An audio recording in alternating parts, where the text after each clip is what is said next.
Assalamualaikum warahmatullahi wabarakatuh. Perkenalkan, nama saya Alisa, NIM 20010107014. Saya mahasiswi di Universitas Islam Negeri Antasari Banjarmasin di Fakultas Tarbiyah dan Keguruan, mengambil jurusan Pendidikan Guru Madrasah Ibtidaiyah. Video ini saya buat dalam rangka memenuhi ulangan tengah semester mata kuliah fikih yang diampu oleh Ibu Musyarafah SPD MPD. Selamat menyaksikan. Bismillahirrahmanirrahim. Jadi kali ini saya akan membahas mengenai konsep tayamum. Jadi apa itu tayamum akan kita bahas di dalam video ini.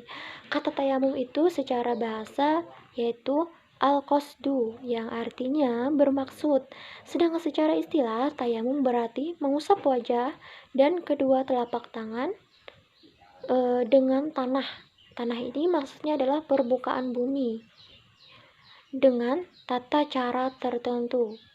Jadi, tayamum ini ialah suatu perbuatan yang menggunakan tanah atau debu untuk menyapu kedua tangan dan wajah dengan niat supaya bisa melaksanakan sholat dan ibadah lainnya.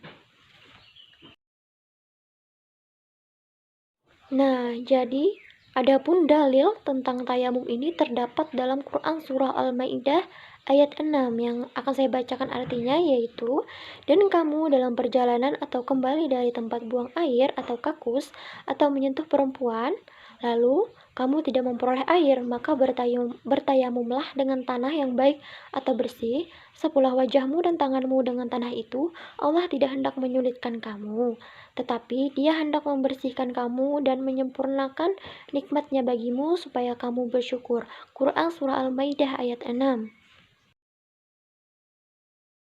Pembahasan yang berikutnya adalah mengenai bahan untuk bertayamum. Nah, jadi bahan untuk bertayamum itu adalah debu atau tanah yang bersih. Nah, dengan syarat tanah dalam berbagai warna seperti warna merah atau hitam. Kalaupun bercampur pasir mesti mengandung kandungan debu.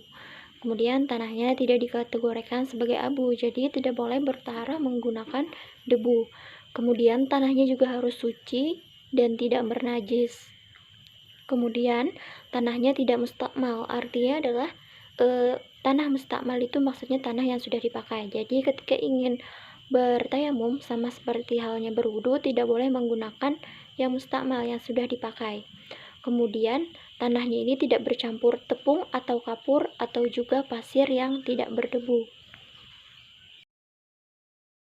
Kemudian syarat-syarat tayamum. Yang pertama itu adanya udzur disebabkan sakit atau bepergian. Kemudian syarat yang kedua adalah saat tibanya waktu sholat. Ternyata air dicari tidak diperoleh. Artinya ketika waktu sholat sudah tiba tapi kita ingin sholat dan air tidak diperoleh, maka kita diperbolehkan bertayamum. Akan tetapi apabila waktu sholat itu belum tiba dan di sana tidak ada air, kita belum diperbolehkan untuk bertayamum kecuali sudah masuk waktu sholat. Yang ketiga, terhalang menggunakan air yang diperlukan. Misalnya airnya itu untuk air minum setelah berhasil mencarinya. Nah, jadi kalaupun kita mencari air kemudian kita memperoleh air, akan tetapi air itu diperlukan untuk minum, tidak bisa digunakan untuk berwudu. Artinya jika kita gunakan untuk berwudu, kita tidak bisa minum, jadi dibolehkan untuk bertayamum. Kemudian yang keempat, menggunakan tanah yang suci yang berdebu. Artinya menggunakan tanah yang suci dan berdebu. Berdebu ya, bukan tanah atau debu yang basah. Yang berikutnya mengenai fardu tayamum. Yang pertama itu niat dalam hati untuk bersuci atau bertayamum. Kemudian menempatkan kedua belah telapak tangan ke debu tadi, kemudian diusapkan ke muka. Yang kedua itu mengusap muka dengan telapak tangan hanya dengan 1 kali usapan. Yang ketiga itu mengusap kedua belah telapak tangan hingga siku dengan tanah ataupun debu sebanyak 2 kali. Jadi muka hanya 1 kali usapan, tangan 2 kali. Akan tetapi tayamum dengan wudhu itu berbeda. Kalau wudhu itu kita mengusap kepala dan juga kaki, sedangkan di tayamum itu hanya muka dan juga tangan. Selanjutnya mengenai sebab-sebab tayamum, artinya kapan kita dibolehkan bertayamum.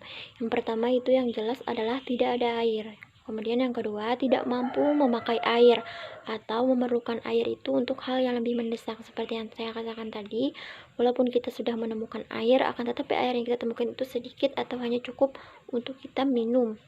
Apabila kita gunakan air itu untuk berwudu, maka tidak ada air untuk minum. Jadi lebih baik kita bertayamum. Selanjutnya mengenai rukun tayamum. Menurut Syekh Muhammad Ibnu Qasim Al-Ghazi, rukun tayamum itu ada 4 macam. Yang pertama itu niat, yang kedua mengusap wajah, yang ketiga tangan sampai dengan siku-siku tadi, dan mengusap keduanya itu dengan pukulan, artinya ditepuk-tepuk. Kemudian yang keempat itu tertib, yakni mendahulukan mengusap bagian wajah atas kedua tangan, baik itu tayamum sebab hadas besar dan kecil. Kemudian jika meninggalkan tata tertibnya maka tidak sah tayamum itu. Kemudian ada pula Abdul Ar-Rahman Al-Jaziri mengklarifikasikan rukun tayamum itu ada 4 juga, yaitu niat, kemudian adanya debu yang suci, yang ketiga mengusap seluruh wajah meskipun dengan satu tangan ataupun hanya satu jari. Kemudian yang keempat itu mengusap kedua tangan beserta 2 siku. Berikutnya mengenai hal-hal yang membatalkan tayamum. Jadi yang membatalkan tayamum itu lebih banyak dibandingkan dengan yang membatalkan wudhu. Artinya ada beberapa hal yang membatalkan tayamum akan tetapi tidak membatalkan wudhu. Yang pertama, hilangnya uzur yang dapat membolehkan tayamum. Jadi hilangnya uzur yang dapat membolehkan tayamum. Yang kedua itu mampu menggunakan air setelah sebelumnya tidak mampu menggunakannya. Misalnya karena ada sesuatu luka, kemudian alergi atau apa yang sehingga tidak bisa terkena air. Kemudian apabila lukanya sembuh maka dia tidak boleh lagi bertayamum. Kemudian di samping pendapat yang tadi ada pula yang dikemukakan oleh Syekh Abu Syujak bahwa hal-hal yang membatalkan tayamum itu yang pertama itu segala sesuatu yang membatalkan wudhu.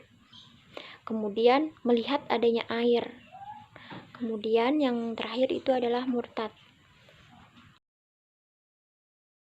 Nah, jadi seperti halnya juga wudhu, tayamum ini juga ada sunnah-sunnahnya. Yang pertama yaitu membaca basmalah, bismillahirrahmanirrahim. Yang kedua itu mendahulukan anggota yang kanan daripada yang kiri. Kemudian yang ketiga, tangan kita setelah memegang debu tadi, sebelum diusapkan ke muka itu dengan cara ditiup dulu sedikit.